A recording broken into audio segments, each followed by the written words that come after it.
The night Lena Ward signed her life away, she wore a borrowed dress and her father's blood on her hands.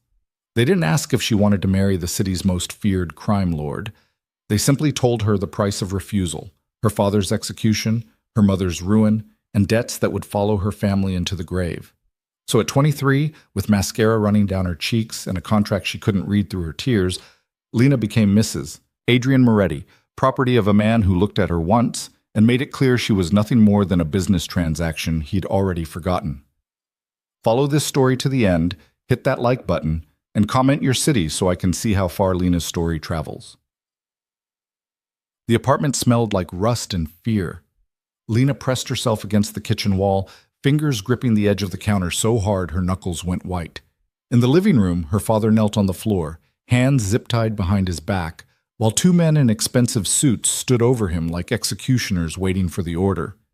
"Please," her father's voice cracked. "Just give me another week. I can get you the money." The taller man, a scar running from his temple to his jaw, backhanded him across the face. The sound echoed through the small apartment like a gunshot. Lena flinched. Her mother sobbed somewhere behind her, but Lena couldn't look away from the scene unfolding in their living room. Couldn't process what was happening. "Another week?" The scarred man laughed, cold and sharp. "You've had 6 months, Ward. 6 months of excuses and empty promises. Mister, Volkov's patience has limits." "I'll get it," her father gasped, blood trickling from his split lip. "I swear, you'll get nothing." The second man spoke for the first time, his voice flat and businesslike. He pulled a gun from inside his jacket and chambered a round with a metallic click that made Lena's stomach drop. "You had your chances." "No!" Lena's mother screamed. Time seemed to fracture. Lena's feet moved before her brain caught up, carrying her into the living room on pure instinct. "Wait, please, wait!" 3 sets of eyes turned to her. Her father's face went pale. "Lena, get back!" "Shut up!" The scarred man grabbed her father by the hair and yanked his head back, pressing the barrel of his gun against his temple. "Well, well, is this the daughter?" Lena's heart hammered against her ribs. She couldn't breathe, couldn't think. "Don't hurt him, please. We'll find a way to pay." "You?" The man looked her up and down, something calculating sliding across his face.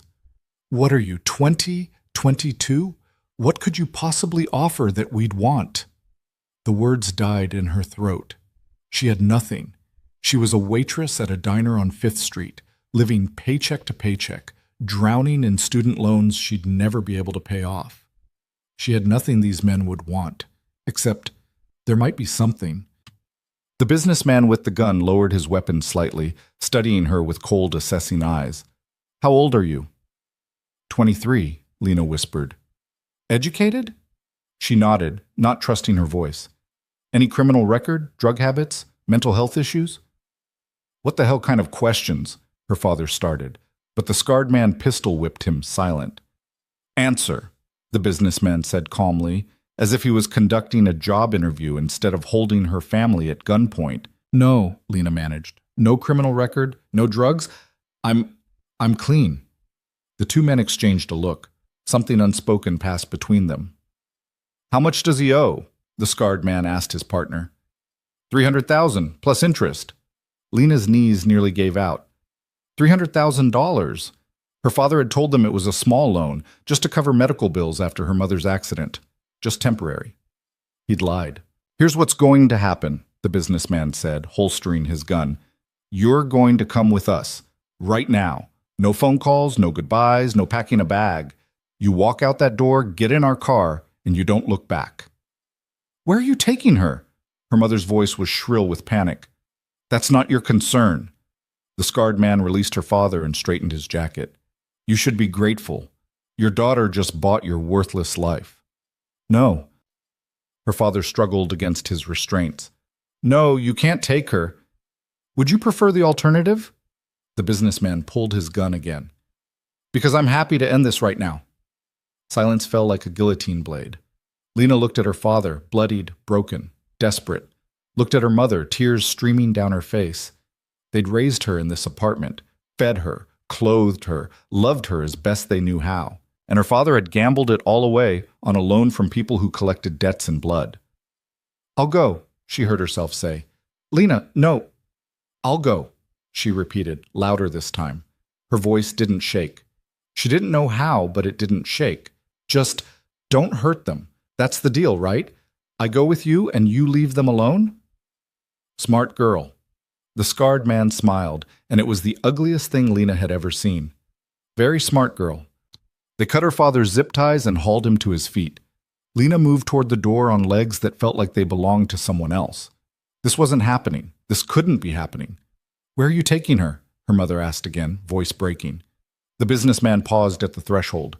Mr. Moretti's estate. She has an appointment. The name hit Lena like ice water. Adrian Moretti. Everyone in the city knew that name. The crime lord who controlled everything from the docks to City Hall, whose enemies disappeared without a trace, whose name people only whispered when they were sure they were alone. And these men were taking her to him. No. Her father lurched forward. Please, not him. Anyone but him. I'll find the money, I swear to... The scarred man slammed the door in his face. The car was a black Mercedes with tinted windows and leather seats that probably cost more than Lena's entire apartment. She sat in the back, wedged between the two men, and watched the city scroll past through the darkened glass. Nobody spoke. Lena tried to catalog everything, street names, landmarks, anything that might help her find her way back. But the driver took so many turns she lost track after the first 10 minutes. By the time they left the city proper and headed into the hills where the real money lived, she'd given up trying to memorize the route. What does he want with me? She finally asked. The scarred man glanced at her. You'll find out soon enough. Is he going to kill me? If Mr. Moretti wanted you dead, we wouldn't have bothered with the car. It wasn't reassuring. The estate appeared like something from a nightmare, or a fairy tale, Lena couldn't decide which. Massive iron gates opened automatically as they approached, revealing a long driveway lined with old-growth trees. The house itself sat at the end like a sleeping giant, 3 stories of stone and glass, lit from within by warm golden light that looked obscene given the circumstances. The car stopped at the front entrance. A man in a butler's uniform, an actual butler's uniform, appeared and opened Lena's door. Miss Ward, he said, as if she was an expected guest and not a hostage. Please, come with me. The scarred man gave her a push. Move. Lena climbed out on shaking legs. The night air was cold, sharp with the smell of pine and money. She followed the butler up marble steps and through doors that probably weighed more than her car. The inside of the house was worse than the outside. Vaulted ceilings, crystal chandeliers, art on the walls that looked like it belonged in museums. Lena's wet sneakers squeaked on the polished floor as she walked, leaving dirty tracks she was sure someone would make her pay for later. The butler led her through a maze of hallways to a set of double doors. He knocked once, paused, then opened them. Miss Lena Ward, he announced.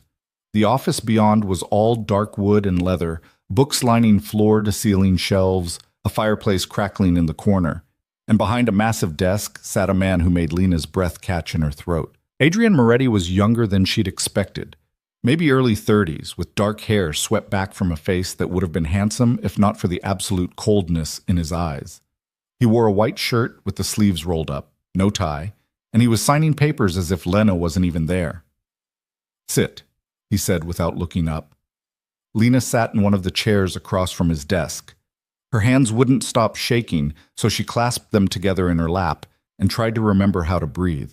Moretti finished whatever he was working on, set down his pen, and finally looked at her. His eyes were gray, storm cloud gray, empty gray.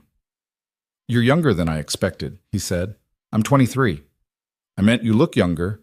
He leaned back in his chair, studying her the way someone might study a car they were considering buying. Your father owes Dmitry Volkov $300,000. Are you aware of this? I just found out tonight. Volkov was going to kill him. Would have too, except I made him an offer. Moretti reached for a folder on his desk and slid it across to her. You're going to marry me. The words didn't make sense. Lena stared at the folder without touching it. What? I need a wife, for business purposes. Volkov needs his money. This solves both problems. He tapped the folder. Open it. Lena's hands shook as she opened the folder. Inside was a contract, pages and pages of legal text she couldn't focus on through the panic flooding her system. "I don't understand," she whispered. "It's very simple. You marry me. You live here. You follow the rules I set. In exchange, your father's debt is cleared and he and your mother remain unharmed. You break the contract or try to leave and Volkov's men finish what they started tonight. Do you understand now? You can't. This isn't legal. You can't force someone to marry you." "I'm not forcing you." Moretti's voice was flat, bored almost. "You're free to decline and leave right now. Of course, the moment you walk out that door, your father's protection ends. Volkov will have him by morning." He paused. "Your choice." It wasn't a choice. They both knew it. "Why me?" Lena asked, hating how small her voice sounded. "Why do you need a wife?" "That's not your concern. If I'm supposed to marry you, I think I have a right to know, Asika." "You have no rights here." The temperature in the room seemed to drop 10 degrees. "Let me be very clear, Miss Ward. This is a business arrangement, nothing more. You will be my wife on paper only. You will live in this house, attend events when required, and stay out of my way the rest of the time. What you do not get is an explanation, a partnership, or any illusions about what this is. You are a solution to a problem. That's all." Lena felt something crack inside her chest. She looked down at the contract, at all the words swimming before her eyes, and tried to find some way out of this that didn't end with her father dead. There wasn't one. "Where do I sign?" she heard herself ask. Something flickered across Moretti's face, surprise maybe, or approval, she couldn't tell. He reached into his desk and produced an expensive-looking pen. "Page 12. Initial every page before it." It took 10 minutes to sign her life away. Lena's hand cramped by the end, and the pen left ink stains on her fingers that looked like bruises. When she finished, Moretti took the contract, reviewed it with the efficiency of someone who'd done this 1,000 times, and filed it away in his desk. "The wedding is tomorrow," he said. 6 p.m. A judge will come here to perform the ceremony. You'll be provided with appropriate clothing." "Tomorrow?" Lena's voice cracked. "But my parents?" "Your parents will be notified after the fact. You're not to contact them until I give permission." He stood, signaling the meeting was over. "Elena will show you to your room. Don't leave it until you're summoned." "It's Lena," she said stupidly. "Not Elena, just Lena." He looked at her like she'd said something in a foreign language. "I don't care. We're done here." The butler materialized at the door as if he'd been waiting just outside. "This way, miss." Lena stood on numb legs and followed him out. Behind her, she heard Moretti's chair scrape as he sat back down, already moving on to whatever came next, already forgetting she existed. The room they gave her was bigger than her entire apartment. King-size bed, private bathroom, a balcony overlooking the grounds. It was a prison with nice furniture. Lena sat on the edge of the bed and stared at her hands. The ink stains stood out stark against her pale skin. In less than 24 hours, she'd gone from serving coffee at the diner to signing a contract that made her the property of the most dangerous man in the city. She should cry, should scream, should throw something at the walls and demand they let her out. Instead, she felt nothing. Just a vast, empty coldness that spread through her chest and made everything feel far away and unreal. A soft knock at the door made her jump. "Come in," she said automatically. A woman entered, mid-30s, dark hair pulled back in a severe bun, wearing slacks and a crisp white blouse. She carried several shopping bags and a garment bag draped over one arm. "I'm Mara," she said, her accent Eastern European. "I'll be helping you prepare for tomorrow." "Prepare," Lena repeated dully. "The wedding." Mara set the bags down on the bed and unzipped the garment bag. Inside was a dress, simple, elegant ivory silk that probably cost more than Lena made in 6 months. "We'll need to make sure it fits." "I don't need to try it on." "Mr. Moretti requires—" "I don't care what he requires." Lena's voice came out sharper than she intended. "He bought me. He can deal with whatever I look like." Mara's expression didn't change. "It will be easier if you cooperate." "Easier for who?" "For you." They stared at each other. Then Mara sighed and sat down in the chair by the window, the dress still draped over her arm. "I know you're scared," she said quietly, "and angry. You have every right to be both. But fighting Mr. Moretti won't change anything. It will only make things harder." Things are already hard, Lena said. My father sold me to pay his debts. I'm being forced to marry a stranger tomorrow. How exactly do things get harder than this? You'd be surprised. Mara's voice was soft, sad almost. I've worked in this house for 5 years. I've seen people try to fight Mr. Moretti. It never ends well. So what, I'm just supposed to accept this? Smile and pretend everything's fine? I'm saying pick your battles. Save your energy for the things that matter. Mara stood and laid the dress across the foot of the bed. Try it on or don't. But tomorrow at 6 p.m., you'll be downstairs in the main hall, and you'll marry Mr. Moretti. Everything else is just details. She left without waiting for a response. Lena sat alone in the expensive prison of her room and listened to the silence. Somewhere in this massive house, Adrienne Moretti was probably working or eating or doing whatever crime lords did in their spare time, not thinking about her, not caring that he'd just destroyed someone's entire life. She looked at the dress, looked at the bathroom door, thought about the balcony and the 3-story drop to the ground and whether it would be enough. But her father's face flashed through her mind, bloody, desperate, begging them not to take her. Her mother's sobs, the gun against her father's temple. Lena stood up and walked to the bathroom, turned on the shower as hot as it would go, and stood under the spray until the water ran cold. Washed off the city, the fear, the feeling of hands grabbing her in her apartment. When she finally climbed into the enormous bed, she didn't sleep. Just lay there, staring at the ceiling and counting down the hours until she became Mrs. Adrienne Moretti. The wedding was exactly as cold and transactional as she'd expected. The judge was an older man who looked like he'd rather be anywhere else. He stood in the main hall, a cavernous room with marble floors and a chandelier that probably cost more than most houses, and read through the ceremony with all the enthusiasm of someone reading a grocery list. Lena wore the ivory dress. It fit perfectly, which somehow made everything worse. Mara had done her hair and makeup, transforming her into someone who looked like they belonged in a place like this. A stranger in the mirror. Moretti wore a black suit and looked like he was attending a business meeting. He stood next to her, not quite close enough to touch, and stared straight ahead while the judge droned on about commitment and partnership and other lies. There were no guests, no flowers, no music. Just the judge, Moretti, Lena, and Mara standing in as a witness. Do you, Adrienne Moretti, take this woman to be your lawfully wedded wife? I do. No hesitation, no emotion. Just 2 words that sealed Lena's fate. And do you, Lena Ward, take this man to be your lawfully wedded husband? Lena opened her mouth. Nothing came out. Moretti's hand closed around her wrist. Not hard, but firm. A reminder.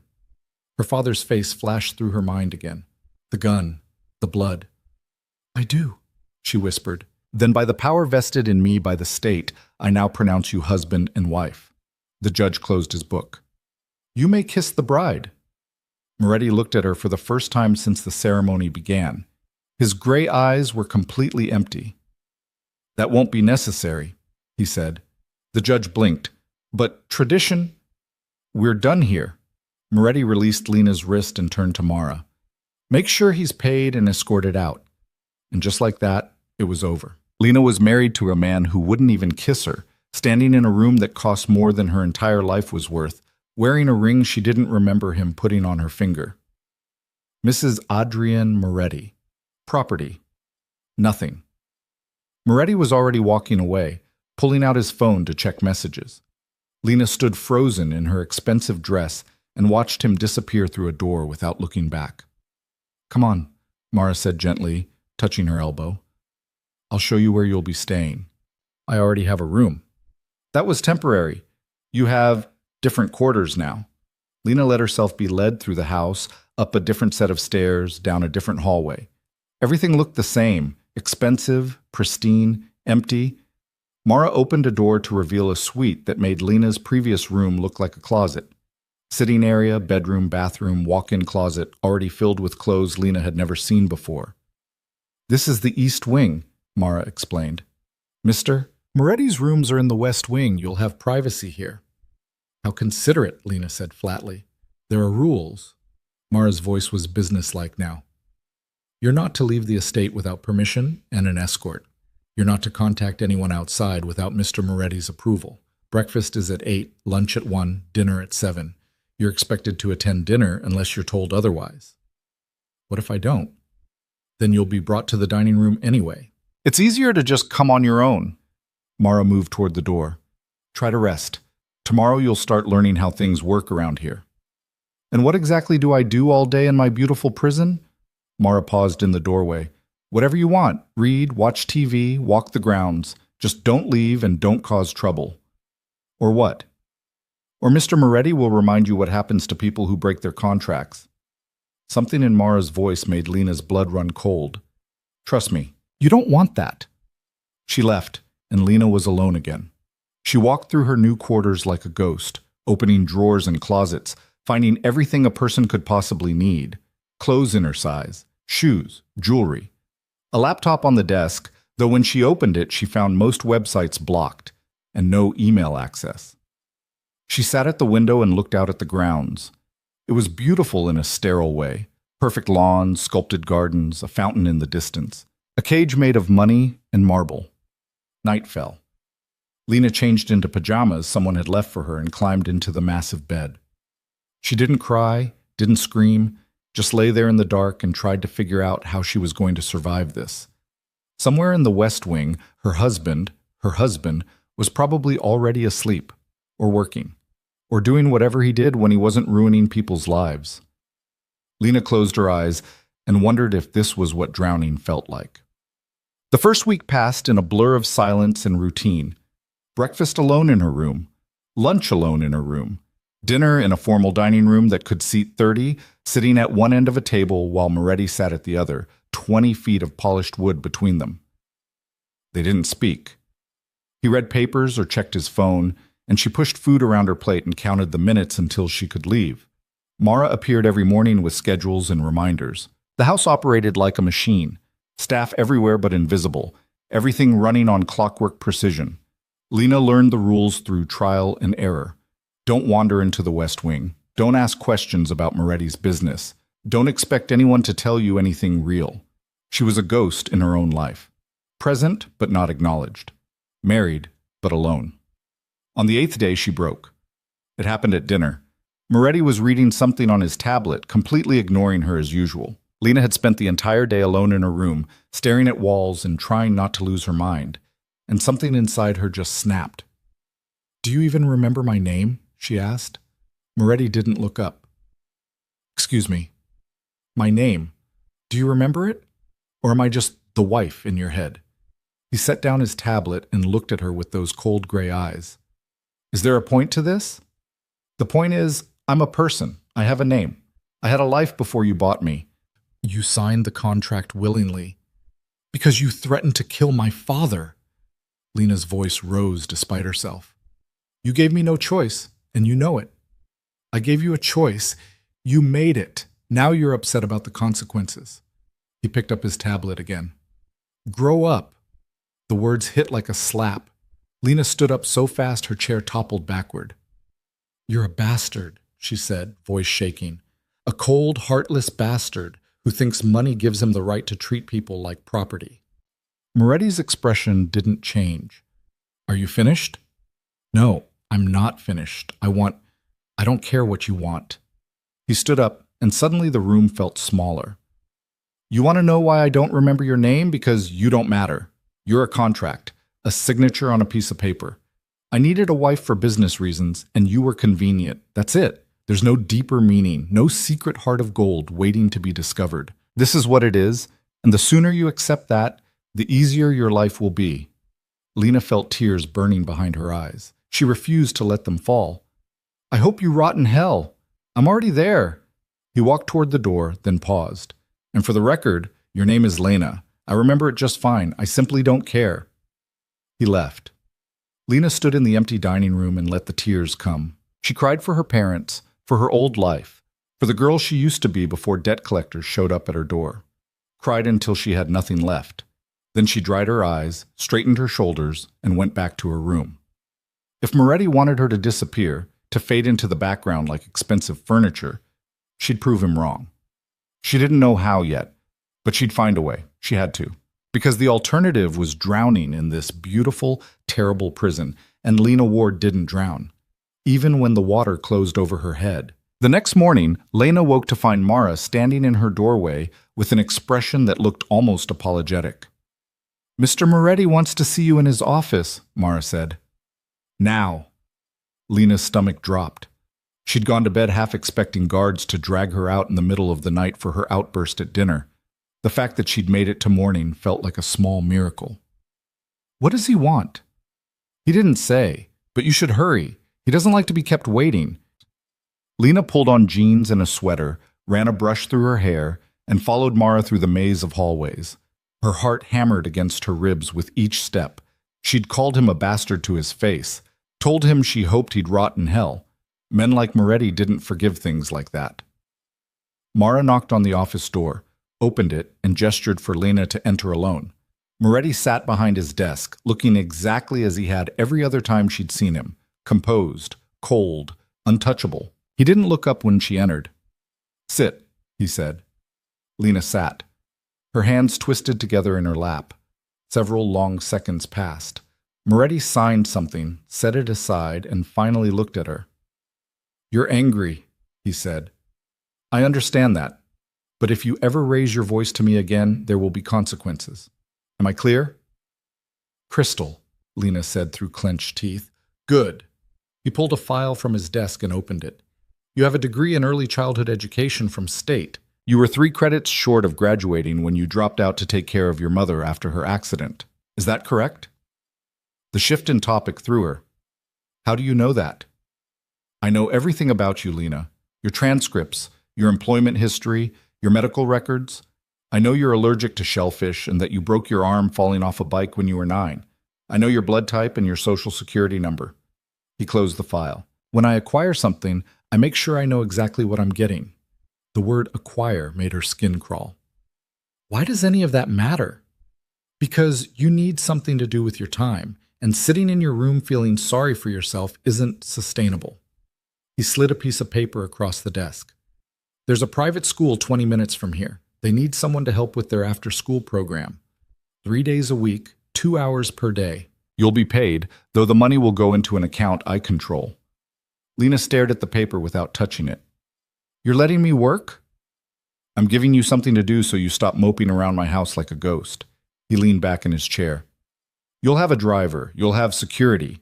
You will not deviate from the approved route or schedule. You will not contact anyone from your old life. You will not discuss me, this house, or our arrangement with anyone. Break any of these rules and the opportunity disappears. Understood?" It was a leash disguised as freedom. A longer leash than before, but still a leash. "When do I start?" Lena asked quietly. "Monday. Mara will go over the details with you."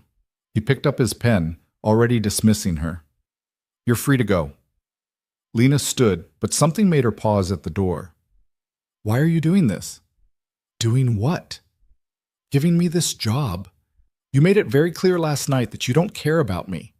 Moretti's expression didn't change. "I don't. But you're difficult to ignore when you're making scenes at dinner. Consider this self-interest on my part." The words should have stung. Maybe they did. But Lena was too focused on the fact that she was getting out of this house, even if only for 6 hours a week, to care about his motivations.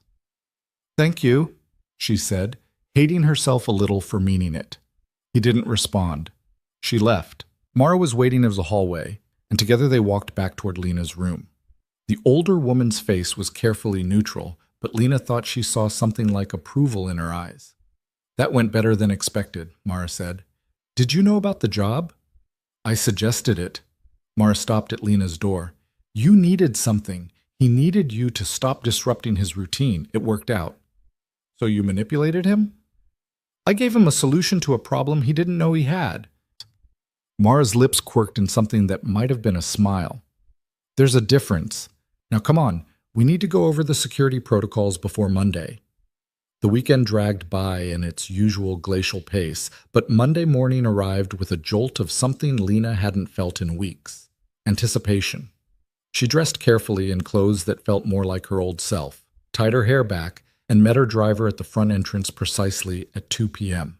The driver was a man named Thomas, mid-40s, built like a boxer, with kind eyes that didn't match his intimidating frame. He opened the car door for her without comment, and they drove in silence through the hills and back toward the city. Lena pressed her face against the window and watched the world scroll by. Normal people doing normal things. Walking dogs, waiting at bus stops, carrying groceries.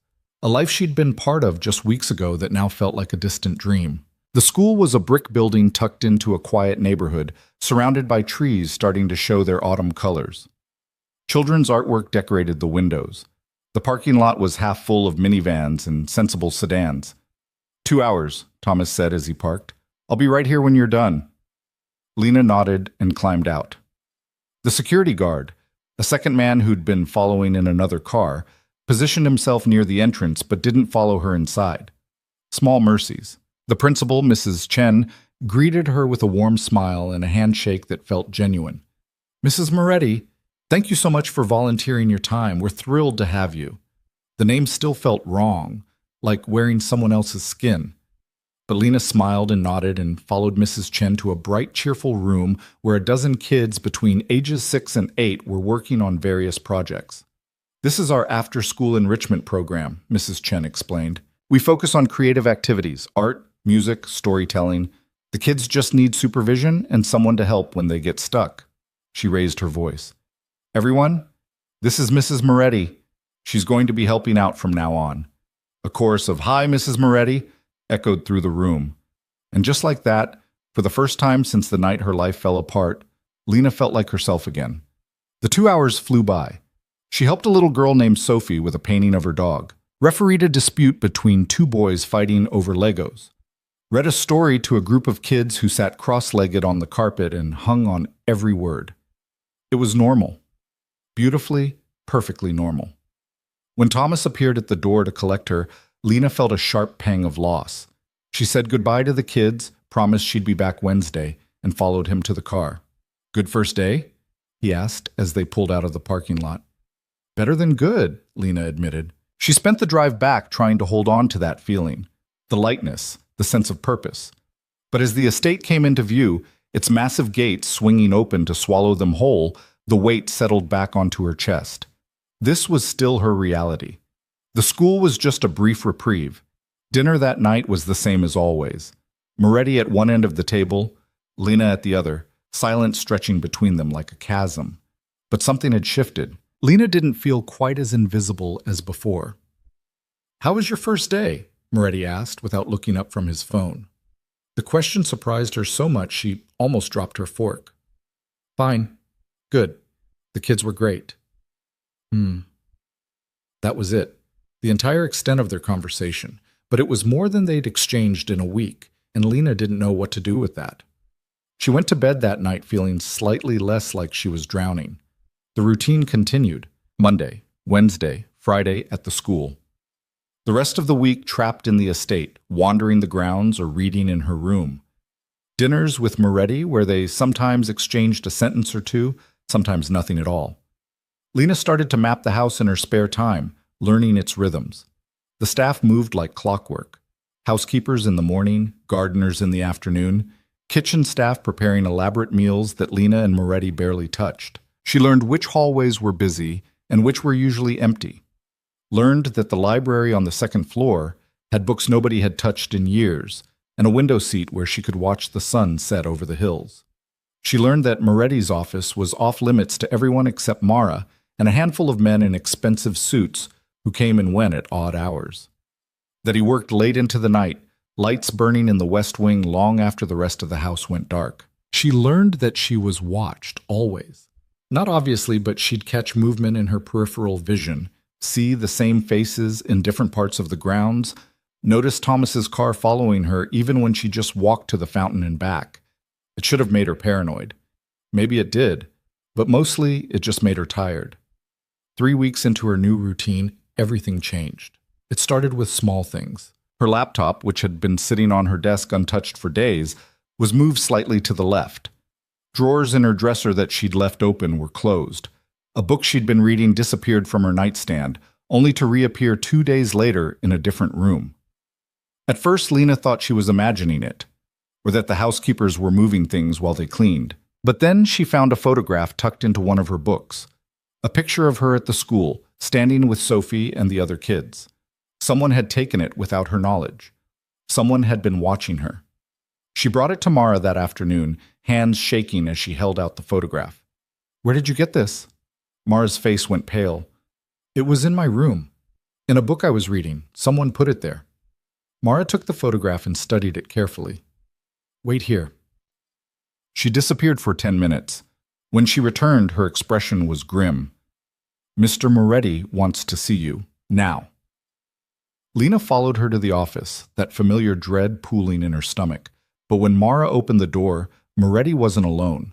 2 men stood near his desk. One she recognized as his head of security, a massive man named Victor. The other was younger, leaner, with sharp eyes that tracked her movement as she entered. "Sit," Moretti said. Lena sat. He held up the photograph. "How long has this been happening?" "I don't know. A few days? Maybe longer. Things have been moving around my room. I thought I was imagining it, but then I found that." "What kind of things?" "My laptop, books, clothes, small stuff." Moretti's jaw tightened almost imperceptibly. He handed the photograph to Victor. "Find out who's been in her room outside of the regular cleaning schedule. I want names and access logs by the end of the day." "Yes, sir." "And increase security around the East Wing. No one goes near her rooms without my explicit approval." Victor nodded and left, taking the younger man with him. Lena was alone with Moretti and Mara. "Is someone trying to hurt me?" Lena asked, hating how small her voice sounded. "I don't know yet." Moretti's eyes were cold, calculating. "But someone is watching you, someone with access to this house." He stood and walked to the window, hands clasped behind his back. "You don't leave the estate until we figure out who and why. No more school visits." "But the kids are not my concern. Your safety is." He turned to look at her. "Someone knows you're here, knows your routine. That photograph was taken 3 days ago, which means whoever this is, they've been following you for at least that long without my security noticing." The words settled over Lena like ice water. Someone had been watching her, following her, getting close enough to take pictures. "Who would do that?" she whispered. "That's what we're going to find out." Moretti's voice was flat, but something dangerous flickered behind his eyes. "Until then, you stay in the house. You don't go anywhere alone. If you see anything unusual, you report it to Mara immediately. Understood?" Lena nodded. "Say it." "I understand." "Good. Mara will stay with you for the rest of the day. Don't argue about it." He dismissed them with a wave of his hand, already pulling out his phone to make calls.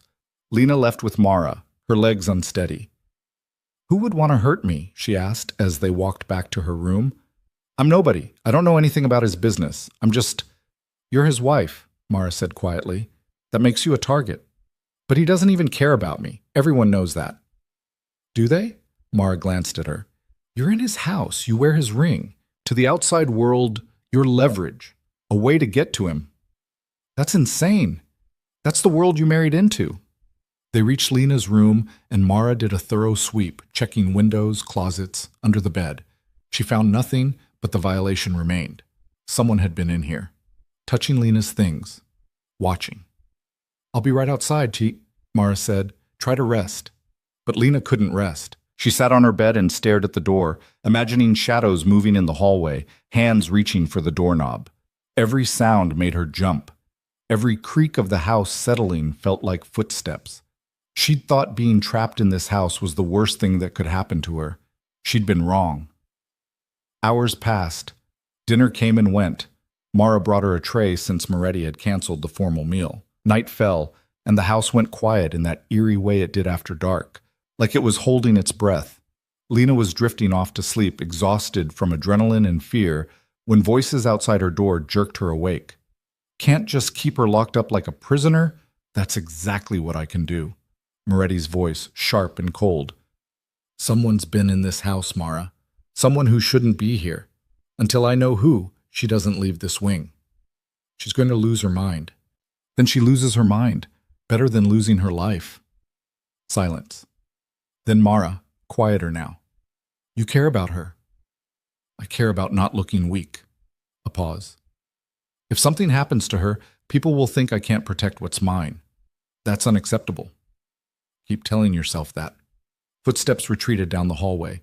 Lena lay in the dark and tried to process what she'd just heard.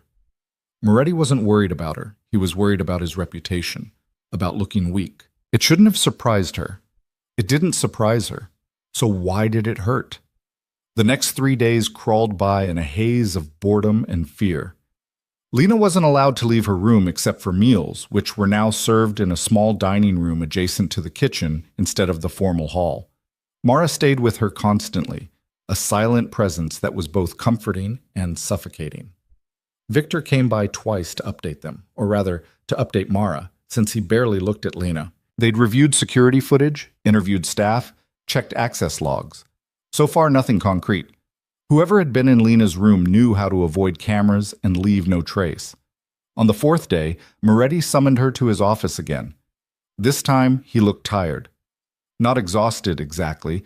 Men like him didn't show exhaustion, but there were shadows under his eyes that hadn't been there before. "We found something," he said without preamble. "One of the housekeepers, Maria, had access to your room outside of her normal schedule. She claims she was covering for another staff member who called in sick. Do you believe her?" "No." He pulled up something on his computer and turned the screen toward her. Security footage showed a woman in a housekeeper's uniform entering Lena's room, moving quickly to the desk, and placing something, the photograph, inside a book before leaving. That's not how someone acts when they're just cleaning. So it was her? It was her putting the photograph there, but someone gave it to her. Someone took it. He closed the laptop. "Maria won't talk. She's too scared." "Scared of who?" "That's the question." Moretti leaned back in his chair. "I have enemies, Lena. More than I can count. Any one of them could be using you to get to me." "Then let me go." The words burst out before she could stop them. "If I'm putting you in danger, if this is going to cause you problems, just let me go. Tear up the contract, I'll disappear, and you can go back to—" "No." "Why not? You said I don't matter. You said I'm just a contract, so void it." "Because that's not how this works." He stood, and the temperature in the room seemed to drop. "You're mine, Lena. I don't give back what belongs to me, and I sure as hell don't let people think they can take it. Whoever's doing this needs to learn that lesson." The possessiveness in his voice made her skin prickle. Not with fear, exactly. Something else she didn't want to examine too closely. "So what happens now?" she asked.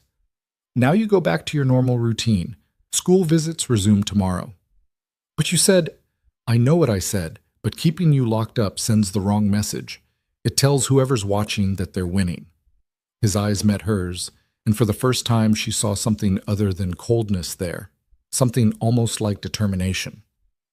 "You're going to keep going to that school. Victor's team will increase security, and I'm assigning someone to stay with you at all times." Mara already— not Mara. He walked to the door and opened it. "Come in." A woman entered, late 20s, athletic build, with dark hair pulled back in a ponytail and eyes that cataloged everything in the room in seconds. She moved like a trained fighter, all controlled grace and coiled energy. "This is Irina," Moretti said. "Former military, extensive protection training. She'll be your shadow from now on." Irina nodded to Lena, but didn't smile. "Ma'am?" "I don't need a bodyguard," Lena protested. "You don't get a choice." Moretti returned to his desk, already dismissing them. "Irina goes everywhere you go. She sleeps in the room adjacent to yours. She's armed at all times. If she tells you to do something, you do it immediately without question. Clear?" Lena looked at Irina, who looked back with professional detachment. Another leash, another reminder that she was property to be protected, not a person to be trusted. "Crystal," Lena said bitterly. She left with Irina following 2 steps behind and tried not to feel like the walls were closing in. That night at dinner, Moretti actually spoke to her. Not much, a question about whether she was ready to return to the school, a comment about the weather. But it was more than usual, and Lena didn't know what to make of it. "Why are you doing this?" she asked finally. "Doing what?" "Pretending to care. Talking to me like I'm a person." His fork paused halfway to his mouth. He set it down carefully.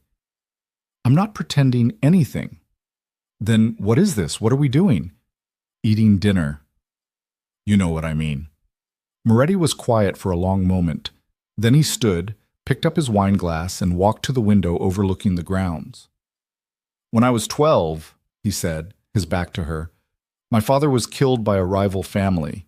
They made it public, messy. A message to anyone who thought about challenging their territory." He took a sip of wine. "My mother tried to run. Took me and my brother and tried to disappear. They found us in 3 days. Killed her in front of us." Lena's breath caught. She'd never heard him talk about his past before. Wasn't sure she wanted to hear this. "The man who killed her looked at me and my brother and said, 'You're worth more alive, for now.'" Moretti's voice was flat, emotionless. "They kept us for 2 years, used us as leverage against our father's old associates, fed us just enough to keep us breathing, beat us just enough to keep us obedient." "How did you get out?" "I didn't. I earned my freedom by being useful, by proving I was more valuable as an asset than as a hostage." He turned to face her, and the emptiness in his eyes made her chest ache. "I learned very young that in this world, you're either someone's property or someone's master. There's no in-between." "That's not true." "Isn't it? You're here because your father couldn't pay his debts. Your property that changed hands, same as I was." He moved back to the table but didn't sit. "The difference is, I'm not going to beat you.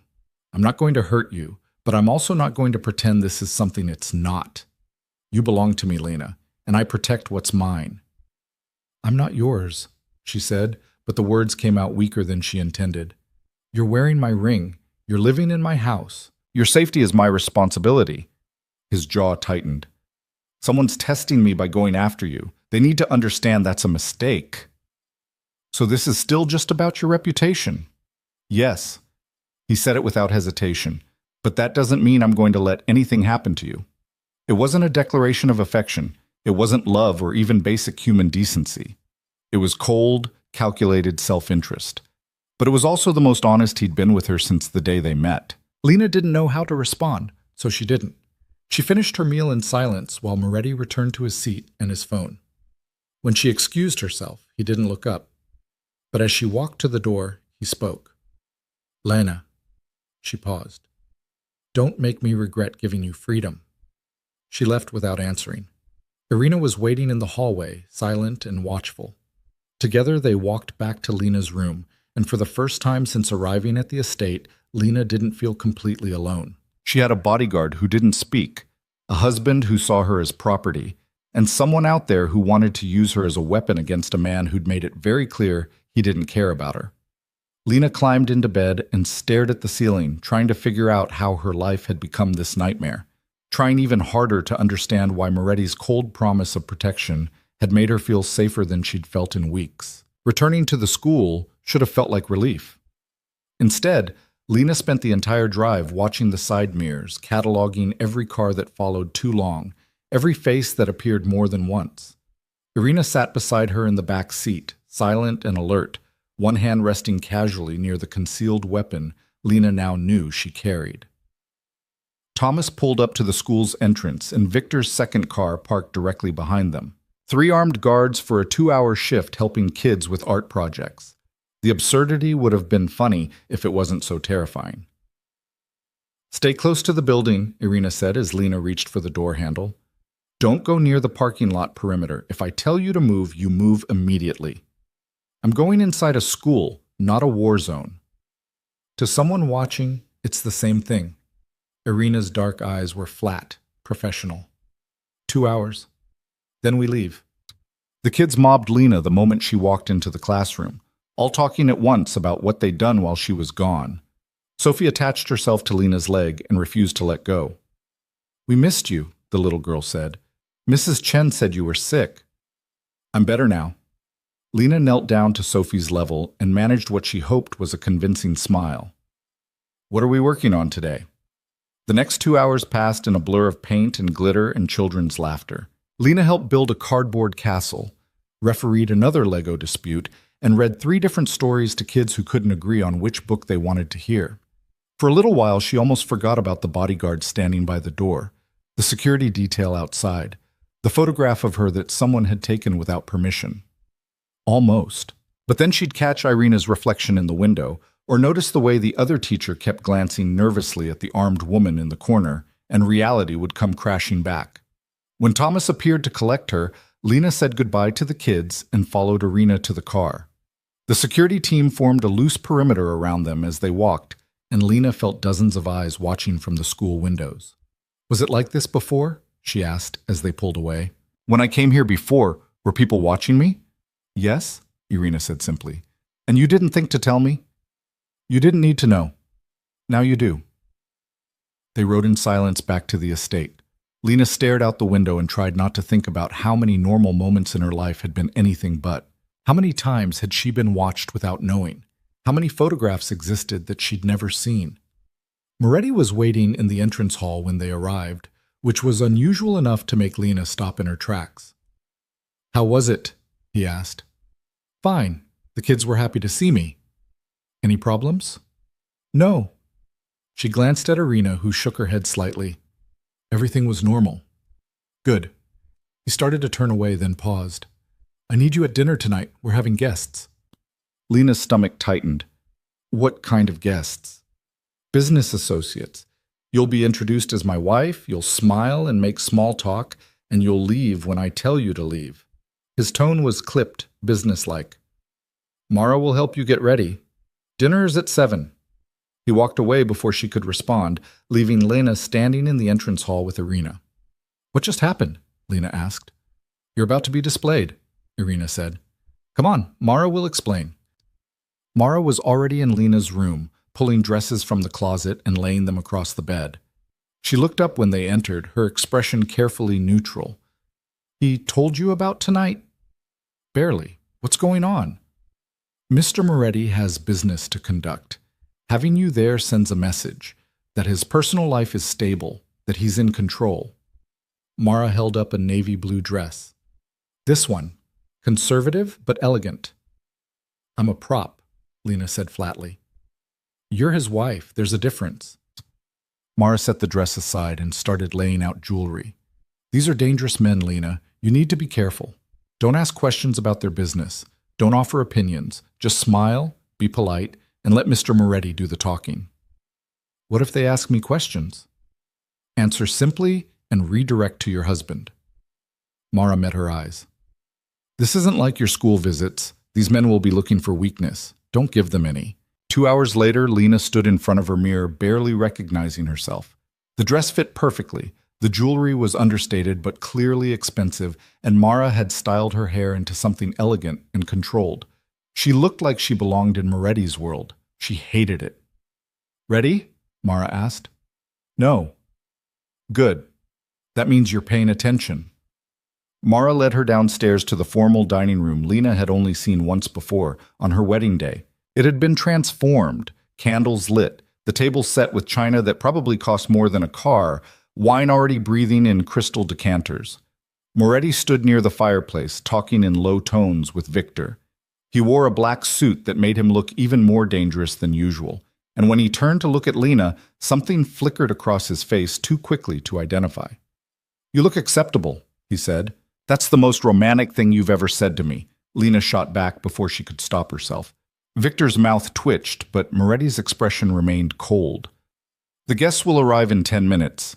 You'll sit beside me at dinner. If anyone asks about our marriage, you'll say we met through mutual friends and fell in love quickly. If anyone asks about your background, you'll be vague. Your father worked in finance, your mother was a teacher, nothing more specific than that. You want me to lie? I want you to survive the evening without creating problems." He moved closer, and Lena caught the scent of expensive cologne and something sharper, tension, maybe. Fear. "These men are not your friends, Lena. They're not even my friends. They're predators looking for any sign of weakness. Don't be weak." "What happens if I am?" "Then we both pay for it." He held her gaze for a long moment, and Lena saw something in his eyes she'd never seen before. Concern. Not for her, probably. For himself, for his reputation. But it was there nonetheless. "Just follow my lead. Can you do that?" Lena nodded, not trusting her voice. The doorbell rang. Moretti's expression smoothed into something pleasant and cold, and he offered Lena his arm. "Showtime." She took it, and together they walked to greet the monsters. There were four of them.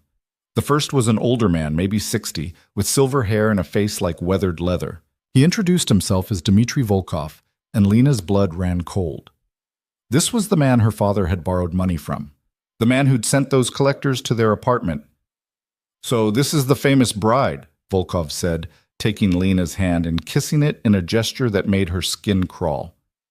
"Adrian, you didn't mention she was so lovely." "I don't discuss my personal life," Moretti said smoothly. "Dmitry, you remember Victor, and this is Marcus Chen, Antonio Ricci, and James Brennan." The other three men stepped forward to shake hands. Chen was younger, maybe 40, with calculating eyes and a smile that didn't reach them. Ricci looked like someone's friendly uncle, which made him instantly more frightening than the others. And Brennan was enormous, 6'5" at least, with hands like sledgehammers. They moved to the dining room, and Lena found herself seated between Moretti and Volkov. She focused on her breathing, on keeping her hand steady as the first course was served. "How long have you two been married?" Chen asked from across the table. 6 weeks, Moretti said before Lena could answer. "It was a small ceremony, family only." "How romantic," Volkov's voice dripped with amusement. "I didn't know you had a romantic bone in your body, Adrian." "There's a lot you don't know about me, Dmitry." "Clearly." Volkov turned to Lena. "Tell me, my dear, how did you meet?" Lena's mind went blank. She could feel Moretti's eyes on her, waiting. "Through friends," she managed. "At a charity event. We started talking and realized we had a lot in common." "A charity event," Ricci repeated, his friendly smile never wavering. "Which one?" "Does it matter?" Moretti's voice was pleasant, but carried an edge. "We're here to discuss business, not my love life." Of course. Ricci raised his wine glass. "To the happy couple." The others echoed the toast, and Lena forced herself to drink. The wine tasted like ashes. Conversation shifted to business after that. Shipments and territories and names Lena didn't recognize. She ate mechanically and tried to make herself invisible, but she could feel Volkov watching her, assessing her. "Your father is Robert Ward, isn't he?" Volkov said suddenly. The room went quiet. Lena's fork froze halfway to her mouth. "Yes," she said carefully. "I've done business with him. Nice man. Terrible with money, though." Volkov's smile was sharp. "I'm glad to see his debts were settled so amicably." The implication hung in the air like poison. Everyone at the table understood what he was really saying. That Lena had been sold to Moretti to clear her father's debts. That she was a transaction, not a wife. Moretti's hand landed on Lena's thigh under the table, a warning to stay quiet. His fingers pressed hard enough to bruise. "Robert and I came to an understanding," Moretti said, his voice dangerously soft. "His family is under my protection now, permanently." "How generous of you." Volkov's eyes glittered. "I hope she's worth the investment." Moretti's fingers tightened on Lena's leg. She bit the inside of her cheek to keep from gasping. "She's my wife," Moretti said. "That's all that matters." The conversation moved on, but the damage was done. Lena could see it in the way the other men looked at her now, with pity or amusement or calculating interest. She was exposed, a weakness in Moretti's armor. Dinner dragged on for another hour. By the time dessert was served, Lena's face hurt from forcing smiles, and her leg ached where Moretti's hand had gripped her. Finally, mercifully, Moretti stood. "Gentlemen, let's move to my office for drinks. Lena, you're free to retire for the evening." It was a dismissal, and Lena took it gratefully. She excused herself and walked from the dining room on shaking legs, aware of Volkov's eyes following her every step. Mara was waiting in the hallway. "How bad?" "Bad." Lena's voice cracked. "Volkov knows. They all know. They know my father sold me to clear his debts." "They probably knew before tonight. Dmitry Volkov doesn't miss anything." Mara guided her toward the stairs. "Come on, let's get you out of that dress." But as they reached the second floor, voices drifted up from the entrance hall. Lena paused, recognizing Moretti's tone. Sharp, controlled anger barely leashed. "You had no right to bring that up at my table," he was saying. "Bring up what? The truth?" Volkov laughed. "Everyone knows you bought her, Adrian. Pretending otherwise doesn't change reality. What I do with my personal life is none of your concern." Except it is my concern when it shows weakness. That girl is a liability. Anyone with eyes can see you're trying too hard to protect her. I protect what's mine. That's exactly the problem. Volkov's voice hardened. You're getting soft. First you marry some nobody to settle a debt, then you parade her around like she matters. People are starting to talk, Adrian. They're starting to wonder if you've lost your edge. Let them wonder. I'm trying to help you. Get rid of her. Send her back to her pathetic family. Show everyone you're still the man you were before this ridiculous marriage. Silence stretched. Lena held her breath, waiting for Moretti's response. Get out of my house, Moretti finally said, his voice like ice. And don't come back unless you're invited. You're making a mistake. The only mistake I made was letting you disrespect my wife at my own table.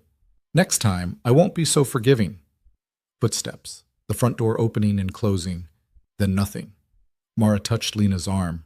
Come on, you shouldn't be listening. But Lena couldn't move. Her mind was spinning, trying to process what she'd just heard. Moretti had defended her, had thrown Volkov out for insulting her. The same man who'd told her repeatedly that she meant nothing to him. Why would he do that? She whispered. Because you're his wife, Mara said. And whatever else he might feel, he takes that seriously. They continued up to Lena's room, and Mara helped her change and remove her makeup. But Lena's thoughts kept circling back to that conversation, to the edge in Moretti's voice when he'd told Volkov to leave. She climbed into bed and stared at the ceiling, trying to understand the man she'd married. The man who treated her like property one moment and defended her honor the next. Who told her she meant nothing but gripped her leg under the table like he was afraid she'd disappear. Sleep didn't come easy. When it finally did, her dreams were full of gray eyes and cold hands and voices saying she was worth the investment. She woke to sunlight streaming through the windows and Irina standing in her doorway. Get dressed, Irina said. Mr. Moretti wants to see you. Lena's heart sank.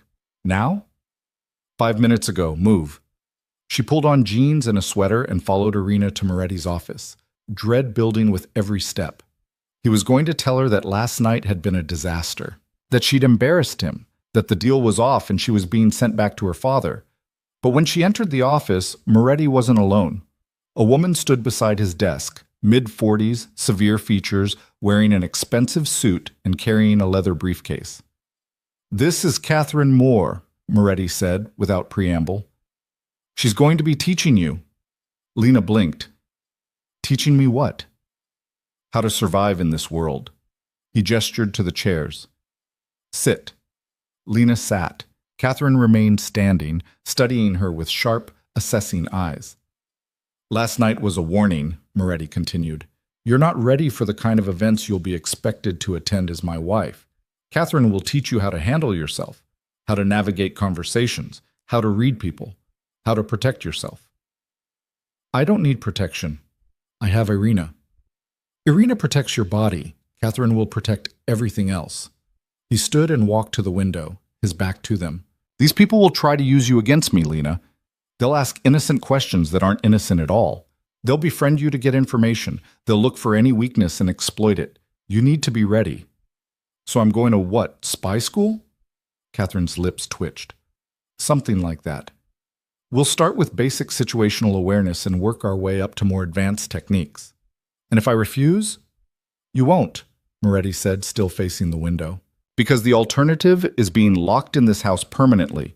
Is that what you want? Lena looked at Catherine, at her cool professional demeanor and expensive clothes, looked at Moretti's rigid back and the tension in his shoulders.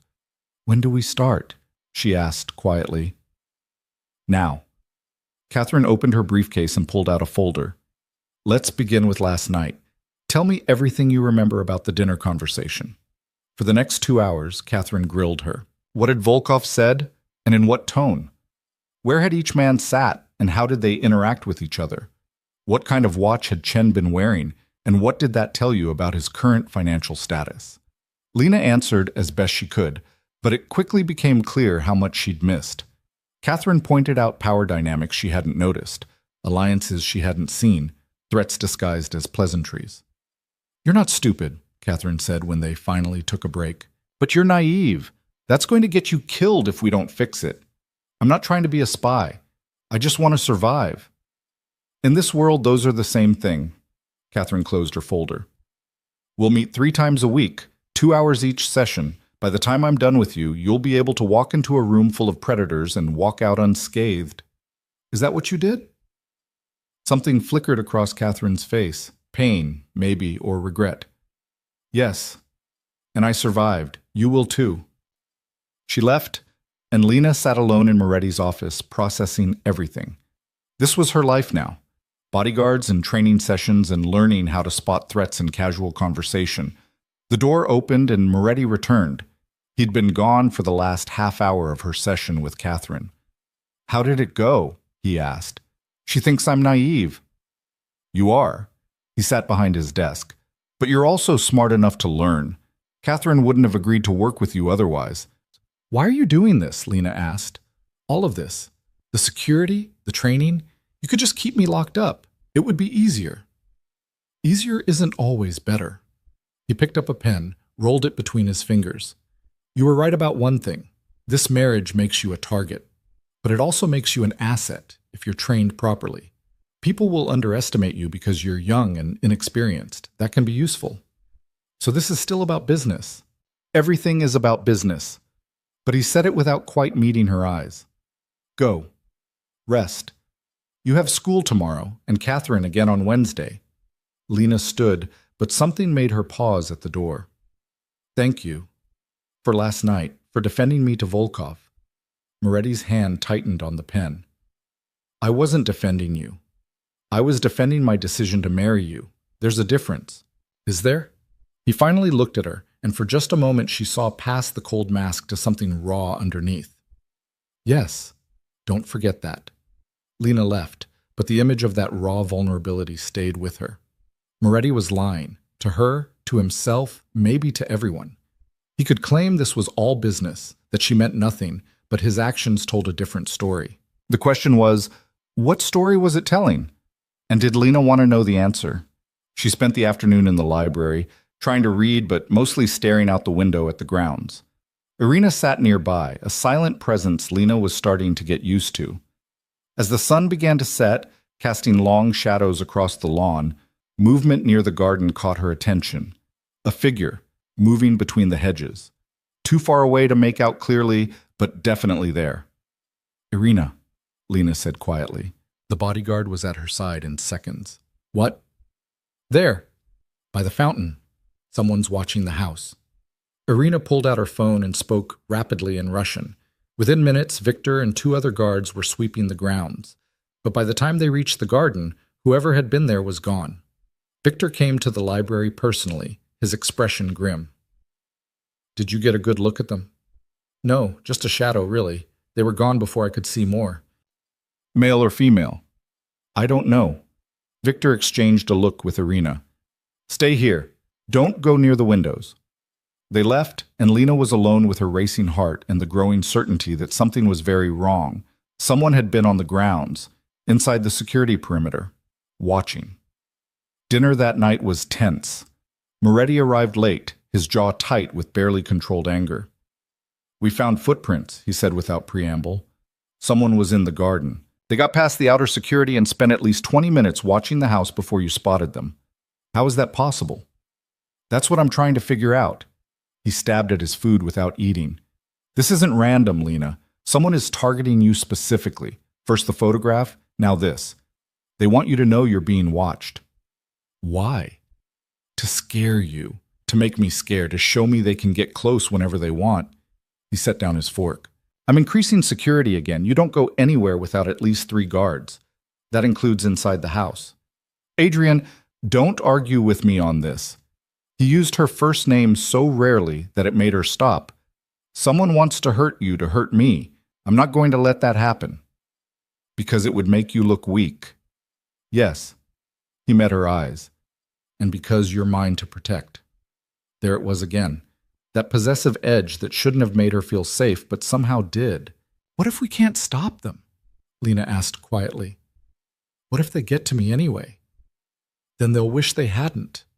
The coldness in his voice sent chills down her spine. I've built my reputation on making examples of people who cross me. Whoever's doing this will learn that lesson personally. He stood and walked to the window, staring out at the darkened grounds. Lena watched him. This man she'd married under duress, and tried to understand the growing knot of conflicting emotions in her chest. She should hate him, should be planning her escape, counting the days until the contract expired or she found a way out. Instead, she found herself wanting to walk over to him, to stand beside him at that window and face whatever was coming together. It was a dangerous thought, a stupid thought, but it was there nonetheless, growing stronger every day, and Lena didn't know how to make it stop. The next 48 hours passed without incident, which somehow made everything worse. Lena moved through the house like a prisoner awaiting execution, hyper-aware of every shadow, every sound. The increased security meant armed guards in every hallway, cameras tracking her movements, Victor conducting hourly perimeter checks. The estate had transformed into a fortress, and Lena was trapped at its center. Catherine arrived Wednesday morning with coffee and a tablet loaded with photographs. "Pop quiz," she said, settling into the chair across from Lena in the library. "Tell me everything you can about these people." Lena studied the first image, a middle-aged woman in an evening gown at what looked like a charity gala. "I don't know her." "You will. That's Vivian Castellano. Her husband runs the Port Authority, which means he controls half the shipping coming through the city. She's been married 3 times, has 2 sons from her first marriage, and drinks too much at parties." Catherine swiped to the next photo.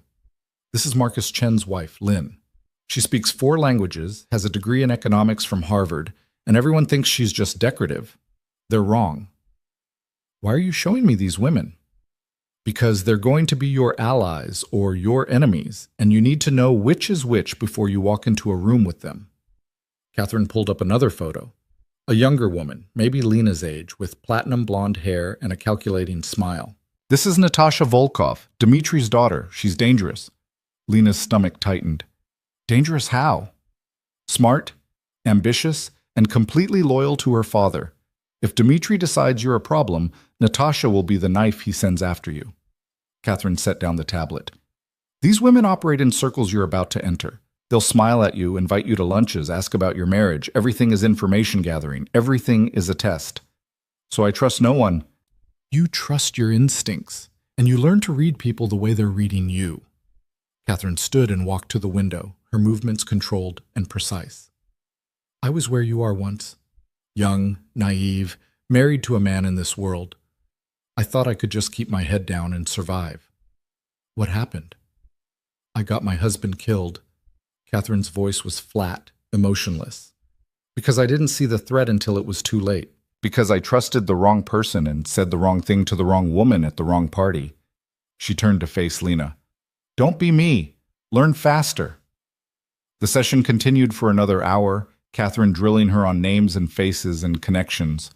By the end, Lena's head throbbed with information, but she'd started to see the web, how everyone connected to everyone else, where the power really lay, who owed what to whom. "You're getting better," Catherine said as she packed up. "Next time, we'll work on reading body language. For now, memorize those faces." After Catherine left, Lena sat alone with the tablet, studying the photographs. These were the people who inhabited Moretti's world, the people she'd have to navigate if she wanted to survive. She was still staring at Natasha Volkov's picture when Mara appeared in the doorway. "There's someone here to see you," Mara said, her expression carefully neutral. "Who?" "Your mother." The world tilted. Lena stood so fast the tablet clattered to the floor. "What? Where?" "Downstairs. Mr. Moretti is with her now." Mara's voice was gentle. "He wanted me to prepare you first." "Prepare me for what?"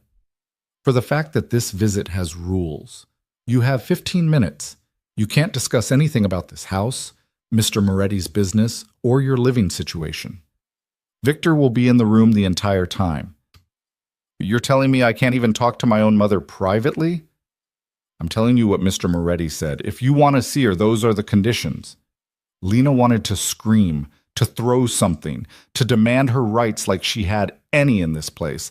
But her mother was downstairs, and 15 minutes was better than nothing. "Take me to her," she said. Her mother sat in a small receiving room off the main hall, perched on the edge of a velvet chair, like she was afraid to touch anything. She looked older than Lena remembered, more gray in her hair, deeper lines around her eyes. When she saw Lena, she stood abruptly. "Baby," she breathed. They met in the middle of the room, and Lena let herself be pulled into her mother's arms. She smelled like the lavender soap she'd used for as long as Lena could remember, and for a moment Lena was 8 years old again, safe and loved and home. Then she remembered where she was, what she'd become. "Are you okay?" her mother asked, pulling back to study Lena's face. "They said you were fine, but I needed to see for myself." "I'm fine, Mom, really." Lena was aware of Victor standing by the door, Moretti somewhere nearby, probably listening to every word. "How are you? How's Dad?" "We're managing." Her mother's eyes were red, like she'd been crying recently. "Your father wants to see you, but they said—" "I know, I can't. Not yet." Lena squeezed her mother's hands. "But I'm okay, I promise. This house." Her mother looked around, taking in the expensive furniture, the artwork, the quiet wealth that permeated everything. "It's so big. Do you live here alone?" "With my husband." The word still felt wrong on her tongue. "And the staff."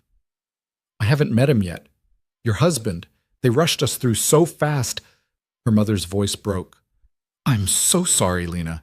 This is all our fault. If your father hadn't—" "Mom, don't." Lena glanced at Victor, saw him checking his watch. Their time was running out. "It's done. I'm making the best of it. But are you happy?"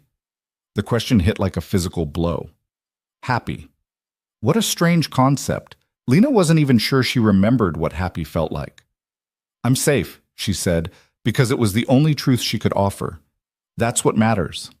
Her mother started to say something else, but the door opened and Moretti entered.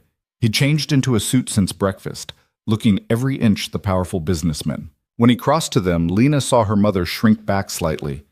"Mrs. Ward," he said, his voice professionally pleasant. "I hope you've enjoyed your visit." "Yes, thank you for allowing it."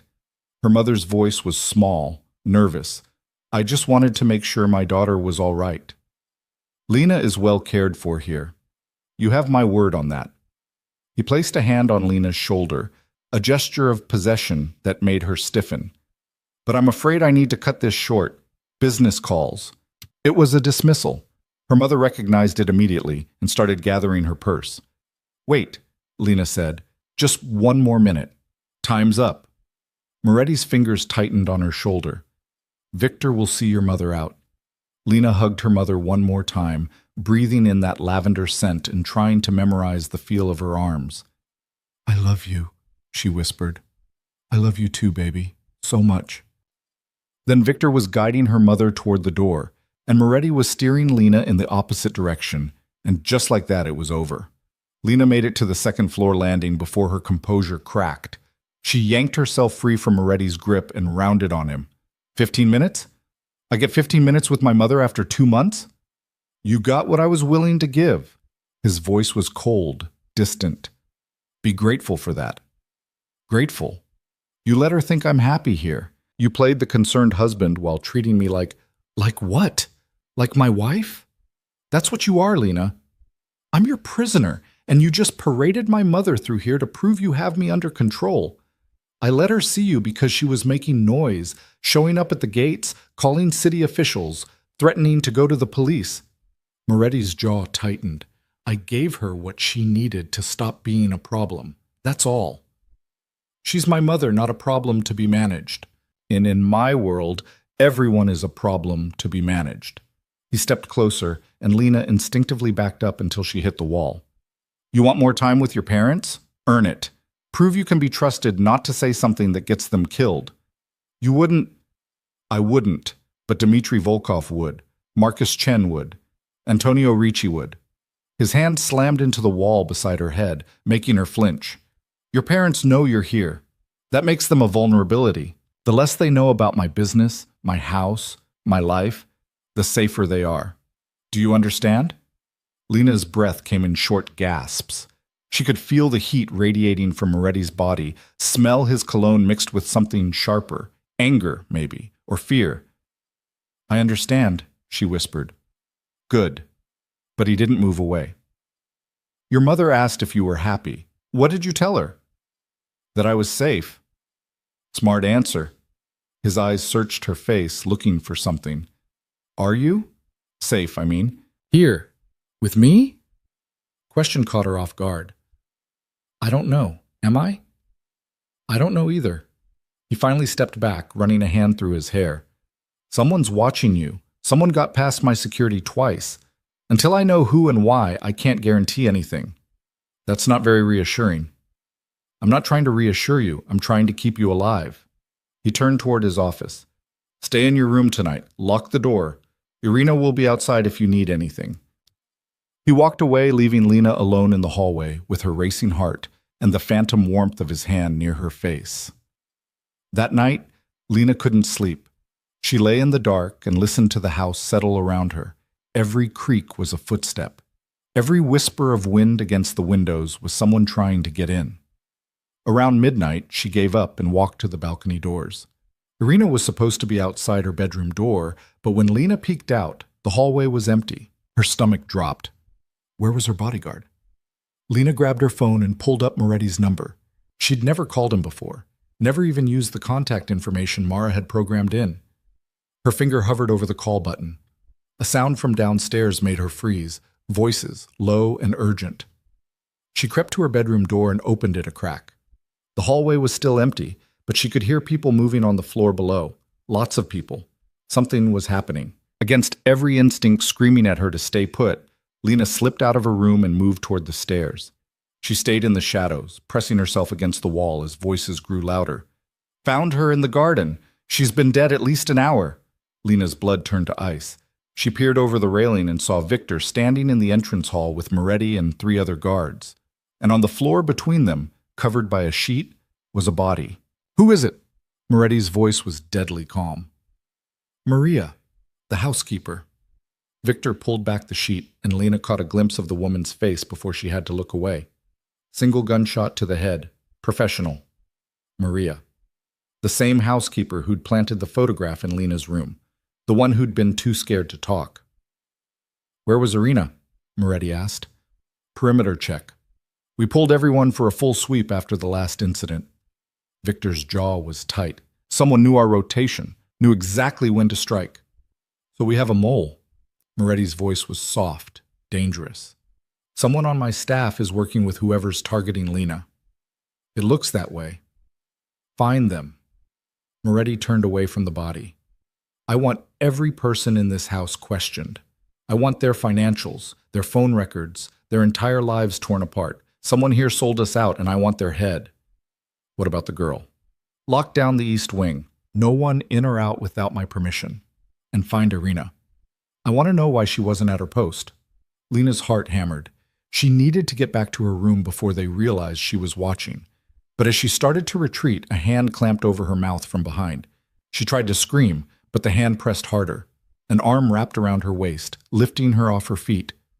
Quiet, a woman's voice whispered in her ear. I'm not going to hurt you, but you need to come with me, now. Lena thrashed, trying to break free, but the woman was strong. She dragged Lena backward, away from the stairs, down a hallway Lena didn't recognize. Stop fighting, the woman hissed. I'm trying to save your life. They turned a corner, and the woman finally released her. Lena spun around and found herself face to face with Irina. What the hell are you doing? Lena gasped. Getting you somewhere safe. Irina's face was grim. Maria's death isn't random. It's a message. A message about what?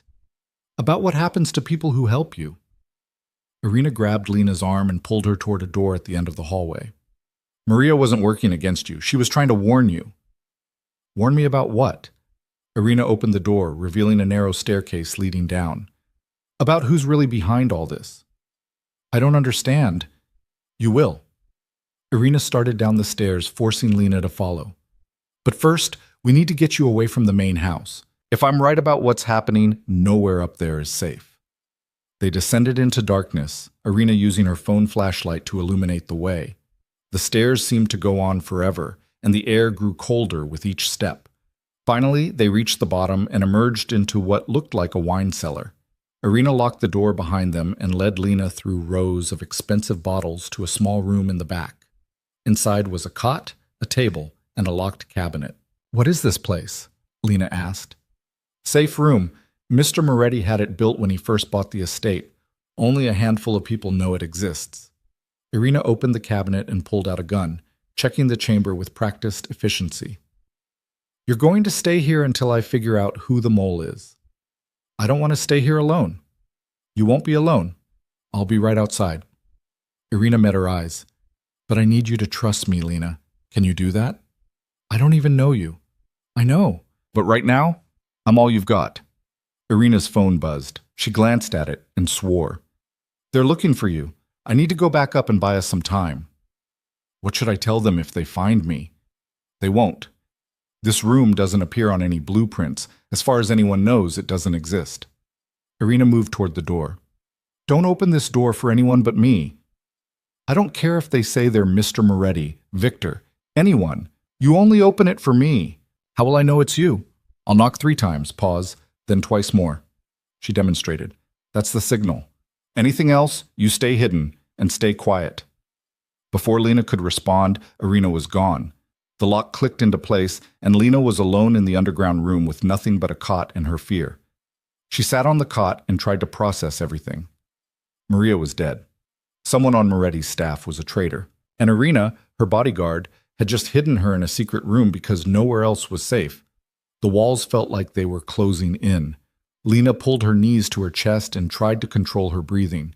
In through the nose, out through the mouth. Don't panic. Don't scream. Time became meaningless. Minutes or hours could have passed. Lena couldn't tell. Her phone had no signal down here, and the single bulb overhead gave no indication of whether it was night or day. Finally, footsteps sounded outside. Lena held her breath. 3 knocks. A pause. 2 more. She opened the door to find Irina, looking haggard and worried. We have a problem, Irina said without preamble. Mr. Moretti knows you're missing. The whole house is on lockdown. He thinks someone took you. Didn't you tell him where I am? I can't. Not yet. Irina paced the small room. I need more time to figure out who the mole is before we surface you. If the wrong person knows you're alive and safe, they'll try again. So what do? We wait and we watch. Irina pulled out her phone and showed Lena what looked like security footage. I tapped into the house cameras. We can monitor everyone's movements from here. On the screen, Lena could see Moretti in his office, surrounded by Victor and his security team. His face was a mask of controlled fury, but his hands were clenched into fists. He looks angry, Lena whispered. He's terrified. Irina scrolled through other camera feeds.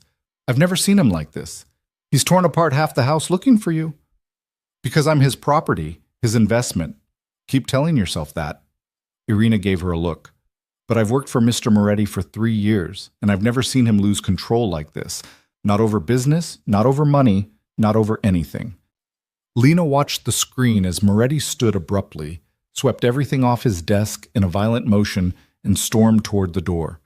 The footage showed him in the hallway, then the entrance hall, then the grounds, searching with a desperation that made Lena's chest ache.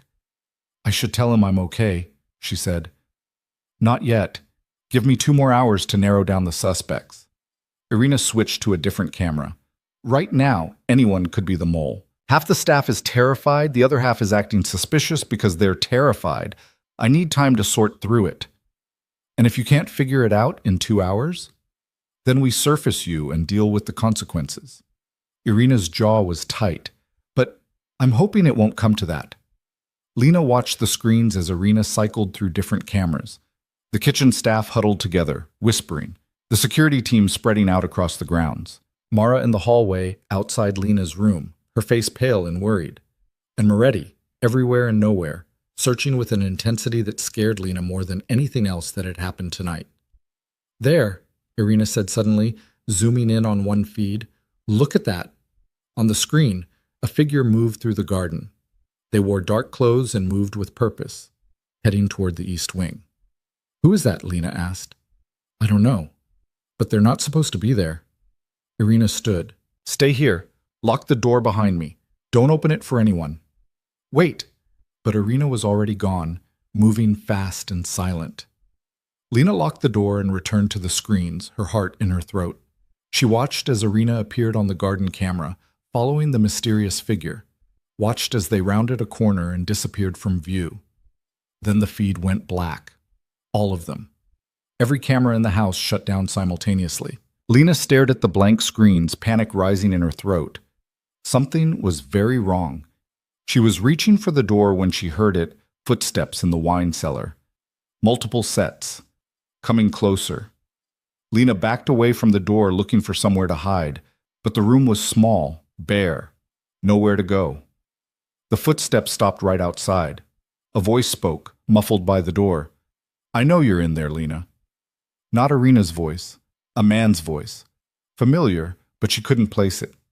"Come out. I'm not going to hurt you. I just want to talk." Lena pressed herself against the far wall, breathing as quietly as possible. "We can do this the easy way or the hard way," the voice continued. "But either way, this door's coming open. You might as well make it simple." A pause. Then another voice, female this time. "Break it down." The sound of metal on wood. The door shuddering under impact. Lena looked around frantically for a weapon. Anything, but there was nothing. The door splintered, crashed open, and through the opening stepped the last person Lena expected to see. Mara. Behind her stood a man Lena had never seen before. Tall, dark-haired, with eyes the same cold gray as Moretti's. "Hello, sister-in-law," the man said, smiling. "I'm Elias. I think it's time we had a chat about my brother." Lena's world narrowed to the man standing in the doorway. He had Moretti's eyes, Moretti's sharp features. But where Adrian's face was controlled and cold, Elias's held something wilder, dangerous in a different way. "Mara?" Lena's voice came out hoarse. "What are you doing?" "My job." Mara stepped into the room, her expression apologetic but firm. "I'm sorry, Lena. I really am. But this needs to happen." "What needs to happen? Who is he?" "I told you. I'm Elias Moretti." The man moved closer and Lena pressed herself harder against the wall. Adrian's younger brother, the one he exiled 5 years ago for having the audacity to question his methods. "I don't understand." "You don't need to understand. You just need to come with us." Elias gestured toward the door. "Quietly, preferably. But I'm not above using force if necessary." "Where's Irina?" "Unconscious in the garden. She'll wake up with a headache, nothing permanent." He smiled, and it was nothing like Adrian's rare attempts at warmth. This smile was all edges. "I don't kill people unless I have to. Unlike my brother." "Adrian will find you. He'll what? Tear the house apart. He's already doing that." Elias pulled out his phone and showed her security footage. Adrian stalking through hallways, his face a mask of barely controlled rage. "He's losing his mind looking for you. It's beautiful, really. I didn't think he still had it in him to care about anything." "He doesn't care about me. I'm just property, a business transaction." Elias laughed. "Keep telling yourself that. But I've been watching you both for weeks now, and the way my brother looks at you when he thinks no one's paying attention, that's not business, sister-in-law. That's something much more dangerous. You're the one who's been watching me. The photograph, Maria. Everything." Maria was Mara's contact. "Poor thing got cold feet, threatened to tell Adrian everything. We couldn't have that." Elias's voice was casual, like they were discussing the weather. "The rest was me. Yes. I needed to understand what you meant to my brother. Needed to know if you were the key to breaking him." "And am I?" "Oh, absolutely." He extended his hand. "Now come on. We're wasting time." Lena looked at Mara, searching for some sign of the woman who'd helped her, guided her, protected her these past weeks. But Mara's face was closed off, professional. "How long?" Lena asked quietly. "How long have you been working for him?" "Since before you arrived. Mr. Moretti, Adrian, hired me thinking I was just another staff member. He didn't know Elias had gotten to me first." Mara's voice held genuine regret. "I didn't want to hurt you, Lena, but Elias is right. This needed to happen." "Why? What does he want?" "What I've always wanted." Elias's smile faded. "What should have been mine? Adrian took everything when he forced me out. My position, my reputation, my future. Now I'm taking something of his." "I'm not his. I'm just, you're everything." Elias grabbed her arm, his grip iron tight. "And that's exactly why this works. Now move." He dragged her toward the door. Lena fought, digging her heels in, but he was stronger. Mara followed behind, her face troubled, but her silence damning. They hauled her through the wine cellar and up a different staircase, one Lena had never seen. They emerged in what looked like a service hallway, empty and dark. The house was silent around them, too silent. Where was everyone? This way. Elias pulled her toward a door at the end of the hall. My brother's security is good, but they can't be everywhere at once, especially when they're all busy searching for you. Someone will see us. I'm counting on it. He pushed through the door and into the main hallway. I want Adrian to know I have you. Want him to understand exactly what he's lost. They turned a corner and ran straight into Victor. The security chief took in the scene in a heartbeat. Elias holding Lena, Mara behind them, Lena's terrified face. His hand went to his weapon. Let her go, Victor said, his voice deadly calm. I don't think so. Elias pulled Lena closer, using her as a shield. Tell my brother I have his wife. Tell him if he wants her back alive, he'll meet me in the East Garden, alone, 30 minutes. He'll kill you. He'll try. Elias started backing toward another hallway. But he won't risk hurting her. That's his weakness now. 30 minutes, Victor. Don't be late. He yanked Lena through a door and down another set of stairs. They emerged outside, the night air cold against Lena's face. The garden spread before them, shadows and moonlight making everything look unfamiliar.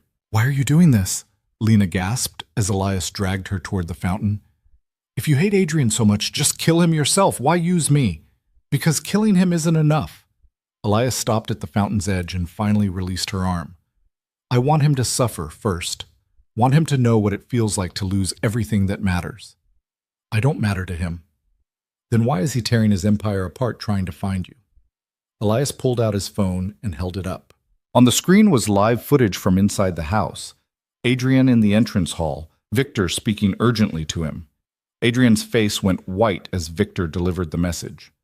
Look at him, Lena. That's not a man who doesn't care. Lena watched as Adrian listened to Victor, his expression shifting from shock to fury to something that looked almost like fear. He grabbed Victor by the collar and said something sharp, then released him and headed for the door. He's coming, Elias said with satisfaction, right on schedule. And then what, you kill him in front of me? Maybe, or maybe I make him choose his life or yours. Either way, I win. He pocketed his phone.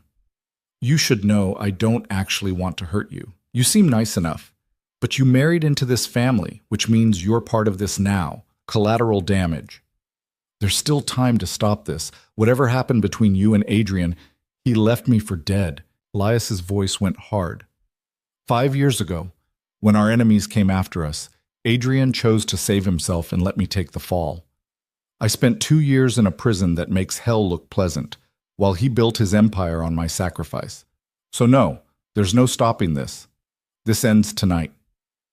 Movement at the edge of the garden made them both turn. Adrian appeared from between the hedges, alone as instructed. He changed into dark clothes, and even from a distance, Lena could see the tension in every line of his body. Let her go, Elias, Adrian called out. Hello, brother. Elias kept one hand on Lena's shoulder, holding her in place. Nice of you to join us. I was beginning to think you didn't care. This is between us. She has nothing to do with it. She has everything to do with it. She's your weakness. Elias's fingers tightened on Lena's shoulder. I spent weeks trying to figure out how to hurt you. Tried going after your businesses, your allies, your reputation. None of it worked. You're too well protected. But then I realized you'd gone and done something incredibly stupid. What? You fell in love with your wife. The words hung in the air like an accusation. Adrian went very still. That's ridiculous, he said, but his voice lacked conviction. Is it? Then walk away. Leave her here with me and go back to your house. Prove she means nothing, Elias smiled. Or admit the truth and beg me to let her go. Adrian's jaw clenched. His eyes met Lena's across the distance, and she saw something raw in them, something that made her chest ache. Please, Adrian said quietly, let her go. Take me instead. There it is, Elias laughed. The great Adrian Moretti, begging. I never thought I'd see the day. You want revenge? You want me to suffer? Fine. I'm offering myself. Let Lena walk away, and you can do whatever you want to me. Adrian, no. Lena started, but Elias's hand clamped over her mouth. Tempting, Elias said, but I think I'll keep both options open. Mara? Mara emerged from the shadows, gun in hand. She looked sick about it, but she raised the weapon and pointed it at Adrian. Don't, Lena tried to say against Elias's hand. Here's what's going to happen, Elias continued. You're going to get on your knees, brother. You're going to admit what you did to me 5 years ago, and then you're going to beg me to spare her life. I'll do it. Adrian didn't hesitate. He dropped to his knees on the wet grass. I left you behind. I chose myself over you. I've regretted it every day since. Liar. It's the truth. Adrian's voice was rough. You were my brother, and I abandoned you. I'm sorry, Elias. I'm so sorry. Sorry doesn't give me back 2 years of my life. Sorry doesn't undo what happened to me in that place. Elias's voice shook with rage. But watching you lose everything? That might come close. He released Lena's mouth and pulled out his own weapon, pressing it to the back of her head. Lena's knees nearly gave out. Choose, Elias said to Adrian. I shoot her now, or you trade places. But either way, someone's dying tonight. Take me. Adrian started to stand. Just let her go first. No, Lena said. Her voice was steadier than she expected. Don't do this for me. I'm not worth it. You're worth everything. Adrian's eyes locked on hers. I'm sorry, Lena, for all of it. For forcing you into this marriage, for treating you like property, for not telling you sooner that you became the best part of my day. I'm sorry I didn't protect you better. Tears burned Lena's eyes. Adrian, I love you. He said it simply, like a fact. I didn't mean to, didn't want to, but I do. The confession hung between them, vulnerable and raw. Elias laughed, but it sounded hollow. How touching. The monster learned to love. He cocked the gun. Doesn't change anything. Actually, it does. The new voice came from behind them. Lena twisted to see Irina emerging from the darkness, blood running down her face but very much conscious. Behind her was Victor and a dozen armed guards, all with weapons trained on Elias and Mara. Put the gun down, Irina said. It's over. Elias's hand tightened on his weapon. You were supposed to be unconscious. I was. Then I woke up and tracked your phone signal. She moved closer, her own gun steady. Let her go, Elias. You're surrounded. For a long moment, no one moved. Lena could feel Elias's indecision, the gun trembling slightly against her head. Across the garden, Adrian watched with the stillness of a predator waiting to strike. Then Mara lowered her weapon. It's over, she said quietly. Elias, it's over. Let her go. Traitor, Elias spat. I didn't sign up for murder. I thought we were just going to scare her, mess with Adrian's head. But you killed Maria. You've lost yourself. Mara's voice was sad. This isn't the man I agreed to help. Elias's arm dropped. The gun fell from his grip. And in that moment of hesitation, Adrian moved. He crossed the distance between them in 3 strides, grabbed Lena, and pulled her away from his brother. Victor and his team swarmed Elias, restraining him before he could react. Lena found herself wrapped in Adrian's arms, his heart hammering against her ear. His hands were in her hair, on her face, checking her for injuries. Are you hurt? He demanded. Did he hurt you?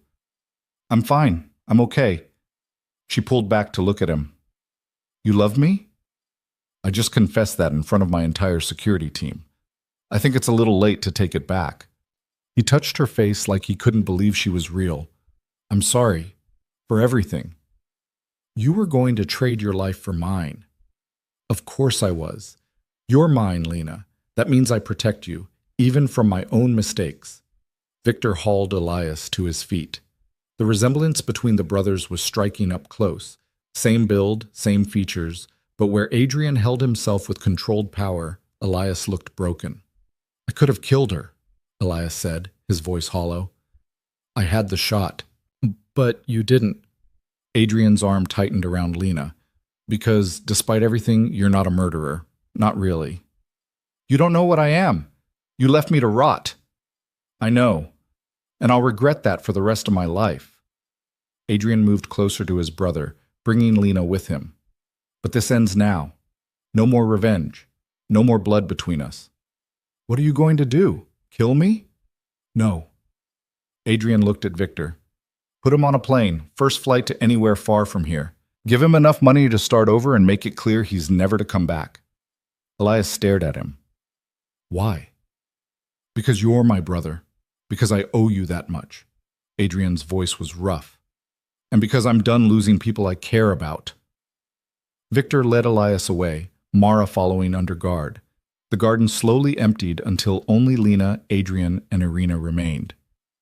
I should have seen it sooner, Irina said, looking exhausted.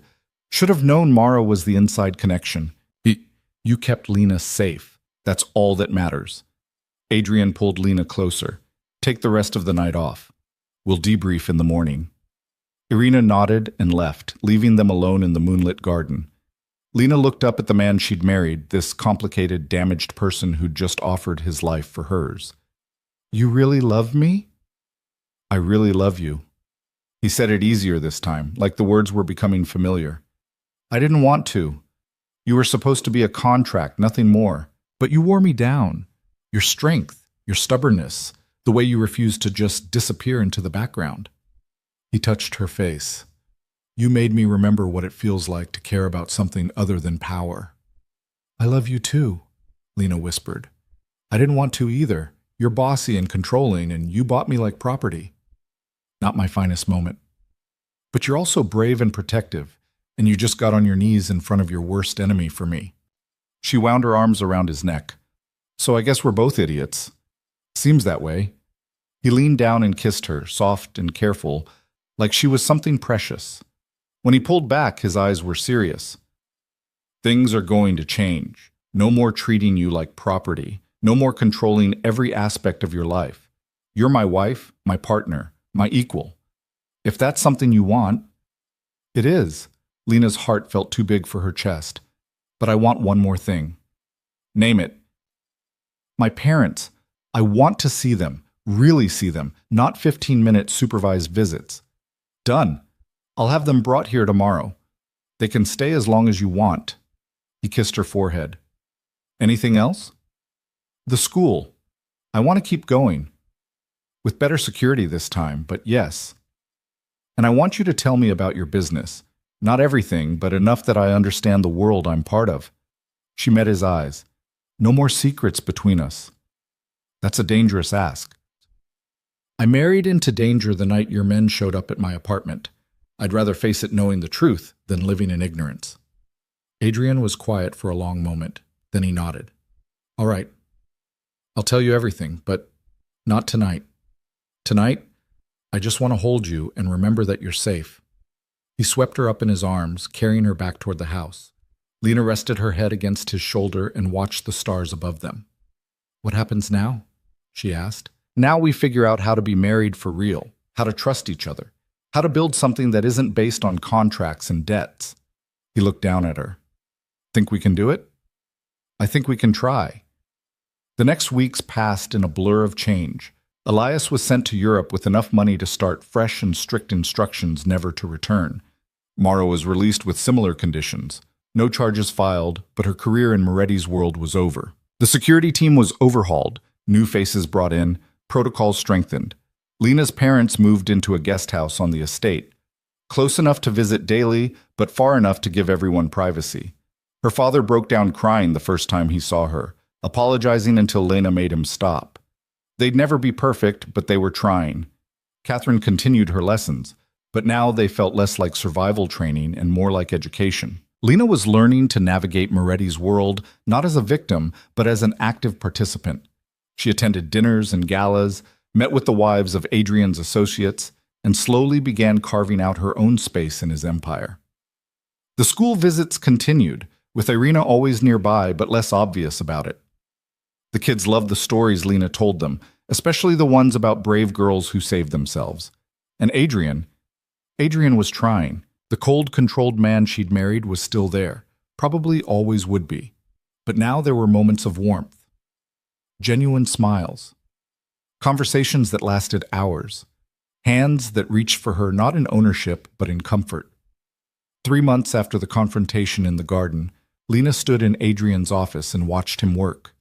He'd been on the phone for an hour, negotiating something complex and probably illegal, but when he noticed her watching, he smiled. Almost done, he said, covering the phone. Give me 5 minutes. Take your time. She settled into the chair across from his desk, content to wait. When he finally hung up, he came around the desk and pulled her to her feet. I have something for you, he said. If it's another piece of expensive jewelry, I'm going to throw it at you.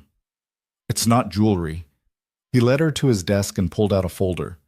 It's your father's debt, the original contract with Volkov. Lena's breath caught as she opened the folder and saw the papers inside, the contract that had started all of this.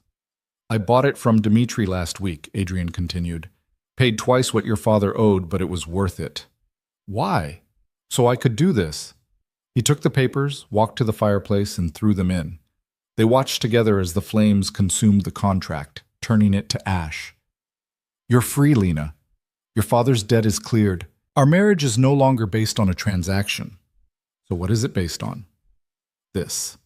He pulled a small box from his pocket and opened it to reveal a simple gold band. No diamonds, no showing off, just a promise that I choose you, every day. Not because I have to, but because I want to.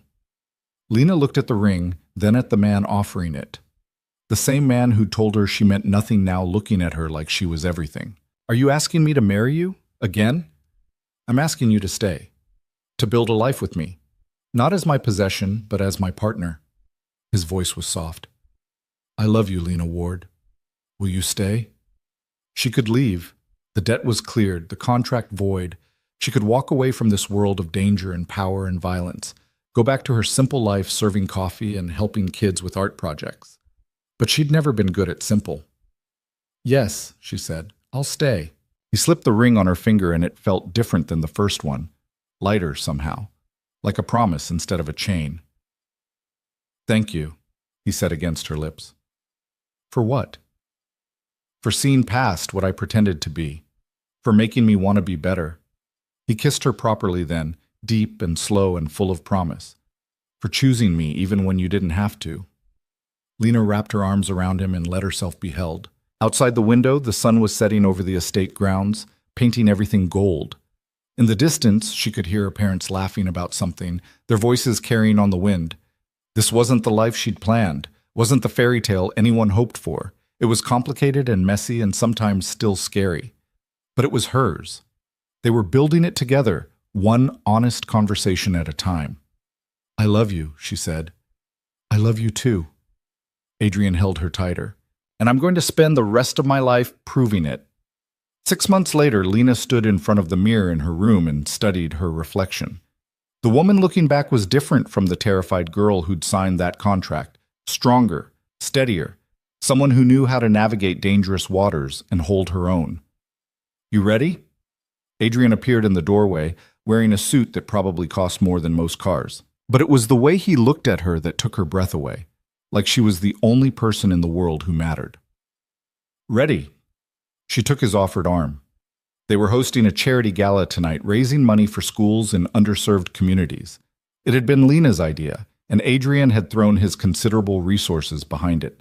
Half the city's power players would be there, and Lena would stand beside her husband as his equal. As they descended the stairs together, Lena caught sight of her parents in the entrance hall, dressed for the event. Her mother beamed at her, and her father looked proud. Irina stood nearby, professional as always, but with the hint of a smile. Even Catherine had accepted the invitation, though she'd probably spend the night analyzing everyone's behavior. Nervous? Adrian asked quietly. Terrified, Lena admitted. But the good kind. There's a good kind of terrified? The kind that means you care about something. She squeezed his arm. The kind that means you have something worth fighting for. He pulled her closer, kissing her temple. Then I'm terrified all the time. The doorbell rang, announcing the first guests. Victor opened the door to reveal Vivian Castellano and her husband, followed by Chen's wife Lynn and a dozen others. Lena took a deep breath and stepped forward with Adrian at her side. This was her world now, dangerous and beautiful, and full of people who would smile while plotting your downfall. But she was ready for it. She'd survived being sold to a crime lord, survived assassination attempts and family betrayals and her own breaking point. She'd learned to love a man who'd bought her like property and discovered he was capable of change. Whatever came next, they'd face it together. As the gala filled with guests and music and laughter, Lena caught Adrian's eye across the room. He was in conversation with Marcus Chen, but he was watching her, always watching her, protecting her, loving her. She smiled, and he smiled back, and in that moment, Lena knew with absolute certainty that she'd made the right choice. The contract that had brought them together was ash. What remained was real, messy and complicated and sometimes painful, but real.